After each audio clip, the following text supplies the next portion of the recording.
नमस्कार। आज हम लोग 16 महाजनपद के बारे में अध्ययन करेंगे।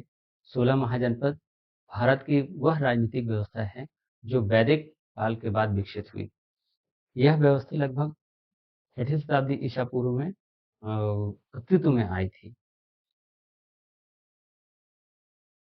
तो आइए हम लोग आज 16 महाजनपद के बारे में विस्तार से अध्ययन करते हैं। कुछ यहाँ पर 16 महाजनपद का आपको फिगर दिया गया हुआ है और सबसे विशेष रूप से आपको एक चीज बात है, 16 महाजनपद आपको रटने की कोई आवश्यकता नहीं है। आप एक बार अगर थोड़ा सा भी अगर इसको बढ़िया तरीके से देख लेते हैं, आपको एक बार में 16 महाजनपद आपको समझ में आ जाएगी। इसके लिए सबसे अच्छा स्रोत है कि आप B.R. चोपड़ा का अगर आप लोग महाभारत अगर देखते हैं तो उसमें आपको सारी चीज स्पष्ट क्लियर हो जाएगी। B.R. चोपड़ा का अगर आप लोग देख रहे हैं उसमें महाभारत महाभारत इसका सबसे अच्छा स्रोत है। आप महाभारत एक बार जरूर से देखें, आपकी 16 महाजनपद एक बार में पूरा क्लियर हो जाएगा। 16 महाजनपद हम लोग आइए आज इसको विस्तार से हम लोग देखते हैं।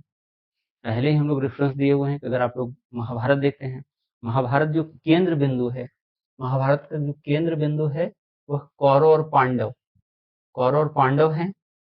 कौरवों की राजधानी कहाँ है? ये पांडव जो कर रहे हैं इनका पूरा महाभारत जो लड़ाई है वह कौरव और पांडवों के बीच में है और उनका जो राज्य था वह कुरु। आपका एक महाजनपद कुरु जनपद हो गया। हम लोग दूसरा चीज देख रहे हैं, आपका जो है द्रौपदी जो केंद्र बिंदु में थी, जिसके वजह से अंधा का पुत्र ही अंधा होता। अगर यह बात वो नहीं कही होती तो शायद संभवतः महाभारत नहीं होता। ये कहने वाली जो थी द्रौपदी, वह किस महाजनपद से संबंधित थी? तो उसका एक दूसरा नाम पंचाली भी था और पांचाल की राजकुमारी थी। तो आपका दूसरा जो राजधानी है वह पांचाल है। तीसरा जो हम लोग देख रहे हैं वह है कर्ण। कर्ण जिसको दान में मिला हुआ था, एक जनपद मिला हुआ था, एक राज्य मिला हुआ है, वह है अंग। आपको ये अंग यहाँ पर मिल जाएंगे। ऐसे बहुत सारा और भी अच्छा एक हमको याद आया, एक है दुर्योधन की माता। दुर्योधन की माता वह किस राजवंश से संबंधित थे? तो हम लोग देखते हैं गंधार, उसका दूसरा नाम है गंधारी भी। आंखों में पट्टी लगा के रखते थे। आपको एक गांधार मिल जाएगा, गांधार मिल जाएगा। अभी हम लोग इस प्रकार हम लोग देखते हैं। अगर आप लोग महाभारत में एक बार भी देख लेते हैं तो सारा चीज लगभग लगभग आपको वहां पर अधिकांश का वर्णन वहां पर किया गया है। एक और भी है, शिशुपाल का वर्णन आया हुआ है। शिशुपाल जिसको 99 गलतियों को क्षमा कर करके क्षमा करने का वरदान मिला हुआ था। तो शिशुपाल किस महाजनपद से या किस राज्य से संबंधित था? चेदी। चेदी से शिशुपाल का संबंध था। वैसा ही हम लोग देख रहे हैं, एक बार आपका भीष्म पितामह जाते हैं कुछ अपने छोटे अनुज के लिए कन्याओं का वरण करने के लिए, कन्याओं को लाने के लिए। तो वह कहाँ जाते हैं? काशी। तो काशी का वर्णन मिलेगा। गांधार हम लोग देख ही चुके हैं। हाँ, एक बड़ा इम्पोर्टेंट है, मथुरा सुरसेन। ठीक है, मथुरा आज भी बहुत फेमस है। मथुरा यह सुरसेना जनपद की राजधानी थी और यहीं पर भगवान कृष्ण का जन्म का उल्लेख है। इस प्रकार हम लोग देख ले रहे हैं कि अगर महाभारत को आप लोग देखते हैं तो 16 महाजनपद, उसमें स्पष्ट सारी चीज का वहां पर वर्णन है और आपको 16 महाजनपद रटने की आवश्यकता नहीं, एक बार में हम लोग देख लेंगे। आपको यहाँ पर कुछ प्राचीन भारत में 16 महाजनपदों का विकास हुआ, उसमें से ये है अंग, मगध, वज्जी, मल, काशी, कौशल, वत्स, चेंदी, सूरसेना, पांचाल, कुरु, मत्स्य, गांधार, कंबोज, अवंती और आप देखिएगा नर्मदा नदी के दक्षिण में है। नर्मदा नदी के दक्षिण में आपको एक मिलेगा, वह है अश्मक। ये आपको 16 महाजनपद का वर्णन हुआ। और इनकी राजधानी की अगर हम बात करें, अंग की राजधानी है चंपा। अंग की राजधानी चंपा। अंग की राजधानी चंपा। मगध इसकी राजधानी राजगीर, पाटलिपुत्र। वज्जी की राजधानी वैशाली। मल कुशीनारा या कुशीनगर। काशी की राजधानी वाराणसी। कोसल, श्रावस्ती, वत्स, कौशाम्बी। वत्स लोग वही कुरुजन थे जो हस्तिनापुर छोड़कर कौशाम्बी में आकर बस गए थे। एक में कौरव राज करते थे और एक में पांडवों का राज करते थे। कौरवों की राजधानी हस्तिनापुर और पांडव जो है वह उनको इंद्रप्रस्थ दिया गया था, और ये इंद्रप्रस्थ आज का दिल्ली वाला के आसपास का इलाका है। पांचाल, इनकी भी दो राजधानियां थी, अहिछत्र, काम्पिल्य, अस्मक इसके पोतन या पोटन है, अवंती, बड़ा एक फेमस है अवंती। बाहुबली सिनेमा आप लोग देखे होंगे, बाहुबली में जय महिष्मति, या यही इसी जगह वर्णन किया गया है अवंती में। अवंती की राजधानी महिष्मति या उज्जैन भी है, उज्जैनी। महिष्मति ये है। कंबोज, कंबोज का राजपुर, गांधार तक्षशिला और मत्स्य का विराटनगर। ये कुछ 16 महाजनपद हैं जिसका हम लोग अभी डिटेल से अध्ययन करेंगे। अब हम लोग देखते हैं कि 16 महाजनपद जो है वह उनकी वर्तमान में भी क्या स्थिति है, ये कहाँ पर अभी हैं। 16 महाजनपद को हम लोग अभी देख ले रहे हैं कि वर्तमान समय में 16 महाजनपद आपके कहाँ पर है। अगर काशी की बात करते हैं, वो काशी, इसकी राजधानी वाराणसी, वरुणा और अस्सी नदी के बीच का क्षेत्र वाराणसी, ये वर्तमान में यहीं पर स्थित था। कौशल, इसकी राजधानी श्रावस्ती है और ये अयोध्या फैजाबाद के आसपास स्थित है। अयोध्या फैजाबाद के आसपास अवस्थित है। अंग है, अंग की राजधानी चंपा थी और यह भागलपुर और मुंगेर के आसपास का अवस्थित है। मगध, पाटलिपुत्र, पटना, आधुनिक पटना, ये मगध जो है वह राजगीर, वैशाली, पाटलिपुत्र के आसपास का क्षेत्र है। आपका राजगीर गया, ये सब पूरा उसी के अंतर्गत में आता था। वज्जी, वज्जी की राजधानी है वैशाली, वैशाली जो है दरभंगा और मधुबनी के आसपास का इलाका है। मल, देवरिया, उत्तर प्रदेश का देवरिया के आसपास का जो क्षेत्र है वह मल है। बड़ा इंपॉर्टेंट है ये, आपको इससे बहुत ज्यादा यहाँ से प्रश्न पूछे जाते हैं। चेदी, इसकी है शक्तिमती, बुंदेलखंड के आसपास का इलाका है। वत्स, कौशाम्बी इसकी राजधानी, और ये इलाहाबाद जो अब आधुनिक प्रयागराज बन गया है, प्रयागराज के आसपास का क्षेत्र वत्स के अंतर्गत में आता था। कुरु, कुरु की दो राजधानियां इंद्रप्रस्थ और हस्तिनापुर, यह जो है दिल्ली, मेरठ और हरियाणा के आसपास का क्षेत्र था। पांचाल, पांचाल की राजधानी है अहिछत्र और काम्पल्य, यह उत्तरी उत्तर प्रदेश के आसपास का इलाका है। मत्स्य, मत्स्य बहुत ही इंपॉर्टेंट है, इससे भी बहुत सारे प्रश्न पूछते हैं। यह जो है वह विराटनगर और जयपुर के आसपास का इलाका है। सुरसेन, मथुरा के आसपास का। अस्मक, गोदावरी नदी के दक्षिण में, जो एकमात्र जो है वह दक्षिण भारत में अवस्थित 16 महाजनपदों में से एक था। अवंती, अभी हम लोग आपको तुरंत से बताए हैं बाहुबली सिनेमा, जहाँ पर कहा है जय महिष्मति, है ना, तो ये उसकी हीरोइन भी है अवंतिका। अवंती, अवंतिका, महिष्मति, और यह मालवा के आसपास का क्षेत्र है। गांधार, गांधार है वह तक्षशिला, तक्षशिला जो उस टाइम प्राचीन शिक्षा का प्रमुख केंद्र था। यह पाकिस्तान के इलाका पड़ता है, अभी आधुनिक पाकिस्तान में पेशावर, रावलपिंडी में अवस्थित है। कम्बोज, राजपुर या हाटक, यह भी जो है वह पाकिस्तान और अफगानिस्तान वाले इलाका में ही इसकी जो है आज की अवस्थिति है। ठीक है, अब हम लोग देख ले रहे हैं कि 16 महाजनपदों में शासन प्रणाली, 16 महाजनपदों में शासन, उनकी जो शासन को अगर हम लोग देखते हैं 16 महाजनपदों का, इनको हम लोग दो भागों में बांट सकते हैं। एक था राजतंत्र और दूसरा है गणतंत्र। एक है मोनार्की, एक है मोनार्की।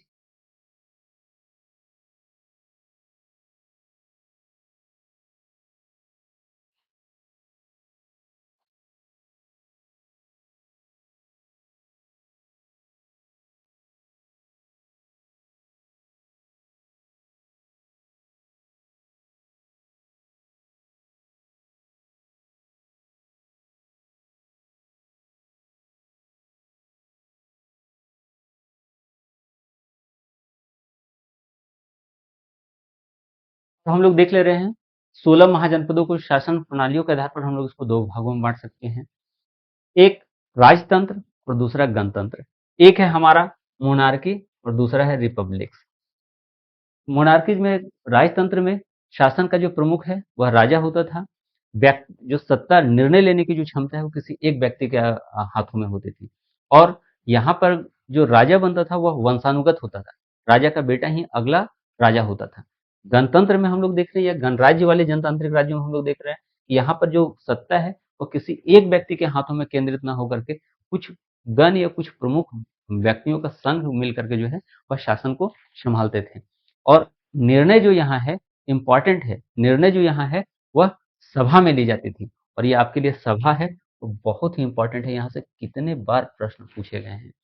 सभा, इसको भी हम लोग आगे डिटेल से हम लोग बताएंगे। हम लोग राजतंत्र वाले 16 महाजनपद देख रहे हैं कि किन किन महाजनपदों में राजतंत्र स्थापित था। उनमें से है राजतंत्र में मगध,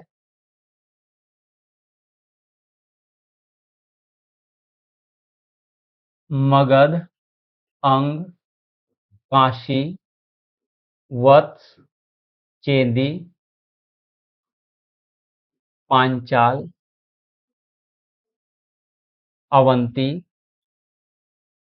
मत्स्य, कुरु। ये सभी जो है वह गंगा के मैदान और मध्य भारत में जो है वह अधिकांश क्षेत्रों में जो है वह राजतंत्रात्मक था। ये जो पूरा इलाका लगभग मिल रहा है ये सभी में आपको राजतंत्र था। यहाँ पर राजतंत्रात्मक व्यवस्था थी इसमें से।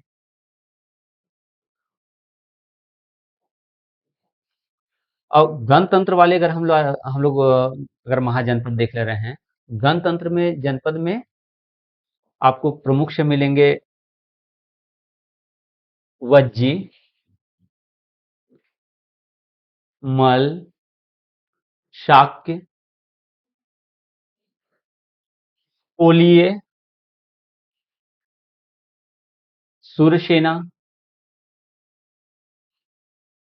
कंबोज, गांधार। ये अधिकतर जो भाग है वह उत्तर पश्चिमी इलाका, ये जो अधिकतर भाग है वह उत्तर पश्चिमी इलाका में मिलेगा, या फिर आपको जो है वह इस वाले एरिया में आपको, या फिर हिमालय वाला रीजन में अगर हम लोग यहाँ पर देख रहे हैं, इस जगह आपको जो है वह गणतंत्रात्मक व्यवस्था देखने को मिलेंगे। ये स्थिति है। नेक्स्ट में हम लोग देख रहे हैं विशेषताएं। 16 महाजनपद की कौन कौन से इसकी क्या विशेषताएं हैं। अगर हम लोग पहले बात करते हैं काशी, काशी इसकी राजधानी वाराणसी है। और सबसे पहला जो है काशी को अपने नियंत्रण में लिए थे कौशल नरेश। और जब अपनी पुत्री का विवाह, जब वह मगध के शासक हर्यक वंशी नरेश बिंबिसार जब विवाह हुआ अपनी बहन महाकोशला का करते हैं, उस समय काशी को दहेज स्वरूप में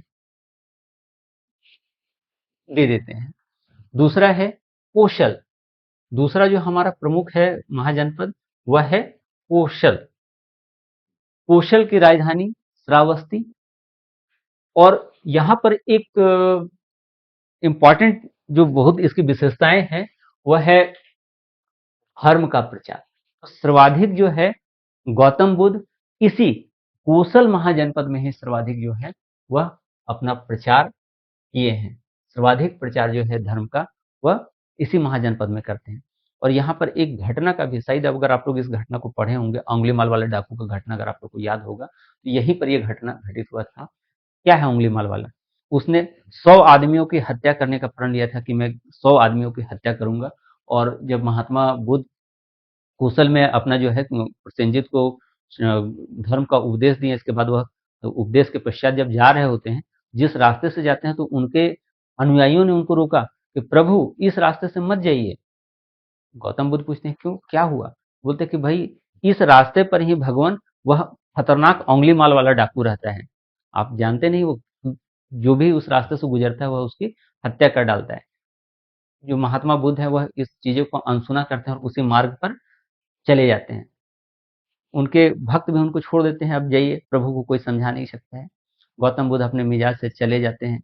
अचानक से जब बीच जंगल से वह गुजर होते हैं, अचानक तेज गर्जना के साथ आवाज आती है, रुको। गौतम बुद्ध रुक जाते हैं, अगल बगल देखते हैं, फिर से वह चलना शुरू करते हैं। फिर से पीछे आवाज थी, रुको, कहा ना रुको। गौतम बुद्ध फिर से रुक जाते हैं। अब इसके बाद वह काफी गुस्से में अंगुलीमाल वाला डाकू प्रकट होता है। तो वह कहते हैं कि भाई हम तो रुक गए, तुम कब रुकोगे? बात बहुत साधारण सी है, हम तो रुक गए, तुम कब रुकोगे? इसी घटना से अंगुलीमाल डाकू को शिक्षा मिल जाती है और वह बौद्ध धर्म को अपना लेता है। ठीक है, ये इसकी एक प्रमुख विशेषता थी। अंग, अंग का जो है राजधानी चंपा, और पहला जो है साम्राज्यवाद का शिकार यही अंग ही बनता है। मगध बिंबिसार है, इसी अंग पर ही अपनी जो है, इसको भी अभी हम लोग आगे नेक्स्ट स्लाइड में हम लोग बताएंगे पूरी अंग की कहानी। पहला जो है वह साम्राज्यवाद का शिकार अंग बनता है। मगध, मगध की राजधानी राजगिर, पाटलिपुत्र। ठीक है, इसके बाद है मल, मल की दो राजधानियां, मल भी बहुत इंपॉर्टेंट है। मल की दो राजधानियां हैं, एक है पावापुरी और दूसरा है कुशीनगर। एक में पावापुरी में जो है वह महावीर स्वामी को निर्वाण की प्राप्ति होती है, और कुशीनगर में गौतम बुद्ध को निर्वाण की प्राप्ति होती है। तो हम लोग देख ले रहे हैं, मल की एक राजधानी पावापुरी, पावापुरी में महावीर स्वामी को निर्वाण की प्राप्ति होती है, और कुशीनगर में गौतम बुद्ध को निर्वाण की प्राप्ति होती है। वत्स, वत्स की राजधानी कौशाम्बी, कौशाम्बी है। कौशाम्बी, अवंती के शासक चंद्रप्रद्योत ने अवंती राज्य को इसमें मिला लिया था। अवंती, अभी हम लोग तुरंत से बताए हुए हैं अवंती के बारे में, कि अगर आप बाहुबली एक बार सिनेमा देख लीजिए, बाहुबली मूवी में बहुत बढ़िया तरीका से दिया हुआ है जय महिष्मति। ये महिष्मति इसी अवंती की बात कर रहा है, और इसका ये बाहुबली का हीरोइन भी जो है अवंती का। ठीक है, बिल्कुल सिमिलरिटी, नाम मिलता जुलता है। ठीक है, अगला है कुरु। कुरु हम लोग देख ले रहे हैं, वह कौरवों और पांडवों के मध्य जो है लड़ाई के लिए बड़ा फेमस है, और इसका उल्लेख आपको महाभारत में भी मिलेगा। अस्मक, यह दक्षिण का एकमात्र, दक्षिण भारत का एकमात्र जनपद है। इसके बाद है कंबोज। कंबोज घोड़ों के निर्यात के लिए काफी प्रसिद्ध था। और नेक्स्ट इसके बाद जो है वह है आपका गांधार, और गांधार, इसकी राजधानी तक्षशिला, और तक्षशिला प्राचीन शिक्षा का केंद्र थी। जब हम लोग मगध जनपद के बारे में, मगध का उत्कर्ष पढ़ेंगे, तो उसमें हम लोग देखेंगे कि चाणक्य जो है वह चंद्रगुप्त मौर्य को तक्षशिला ही ले जाता है। उस टाइम चूंकि प्राचीन शिक्षा का केंद्र था, और तक्षशिला में ही उसकी जो है शिक्षा का पूरा प्रबंध करवाता है। तो ये थे आपके 16 महाजनपद। इस प्रकार हम लोग देख ले रहे हैं कि 16 महाजनपद जो है वह भारत के राजनीतिक इतिहास की नींव रखी, और आधुनिक राज्यों की संरचना इन्हीं से प्रेरित होती है। बौद्ध और जैन धर्म के विकास में इनका काफी योगदान है। नेक्स्ट में हम लोग अभी देखेंगे कि बौद्ध धर्म और सांची के स्तूप। ये आपको सांची के जब हम लोग स्तूप का अध्ययन करेंगे, यहाँ पर नवाब और उनकी बेगम की भी कहानियों को हम लोग देखेंगे। जब इसका एक बार अध्ययन कर कर, इसके पश्चात हम लोग है जब स्तूपा वगैरह का अध्ययन करेंगे, ये सभी चीज वहां पर आपको देखने को मिलेगा। बहुत बहुत धन्यवाद। फिर हम लोग नेक्स्ट वीडियो में मिलेंगे। धन्यवाद।